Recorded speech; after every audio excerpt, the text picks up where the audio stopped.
हां बरं. दिगंबर जाधव आणि जिल्हा अध्यक्ष पद्माकर जगदाळे यांनी जे आरोप केलेले आहेत ते पूर्ण खोटे आणि बिनबुडाचे आहेत. निवडीसाठी दिगंबर जाधव आणि पद्माकर जगदाळे यांनी तुम्ही आमचं नाव घ्या, त्यासाठी त्यांनी मला काय घेऊन त्यांची आर्थिकचं आश्वासन मला आर्थिकची काय आमिष त्यांनी मला दाखवली होती. त्यांच्या आमिषाला मी बळी पडलो नाही म्हणून उलटा माझ्यावर हे खोटे आरोप करत आहेत. नेमकी वस्तुस्थिती काय? मासाळ्यांचं नाव चर्चेत कसं आणि ते कार्यकर्ते आहेत का?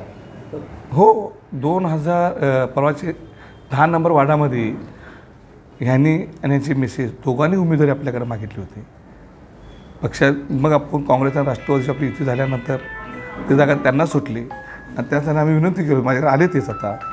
मी त्यांना विनंती केलो की तुम्ही माघार घ्या, नक्कीच तुमचा पक्ष योग्य वेळी वेगळी विचार करेल.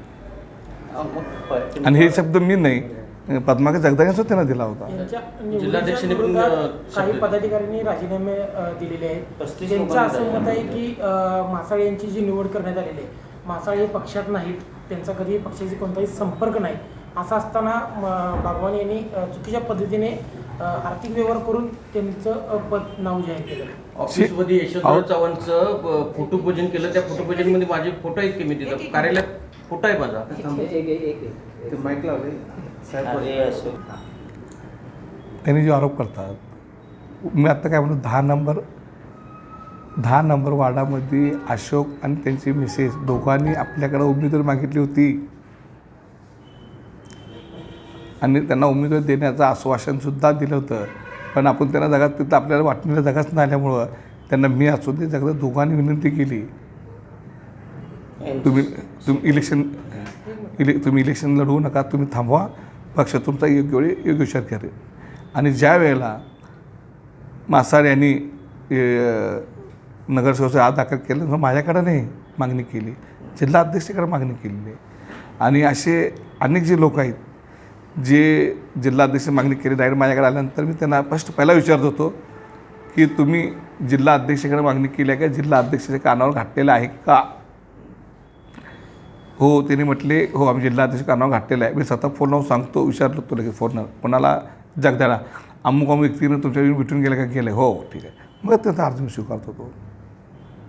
तो तुम्हाला आर्थिक तडजोड केलं असा आरोप केला जाते, बदनामी करायला लागण्याचे मी पहिल्या दिवस सांगितलं आहे, ज्यांनी ते मला आर्थिक चौकशी करून माझी बदनामी करतात त्यांनी ते सिद्ध करावं,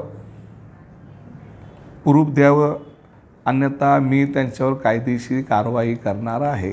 मी पहिल्या दिवशी सांगितलेलं आहे. या संदर्भात पक्षश्रेष्ठींची काही तुम्ही बोलला? पक्षश्रेष्ठीशी नाही, मी वहिनीची इलेक्शन चालू आहे आत्ता.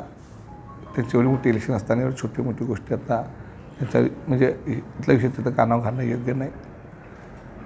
पण इलेक्शन बारामती झाल्यानंतर मी वहिनीला परत परदेशात असलेले तटकरे साहेबांना भेटणार आहे.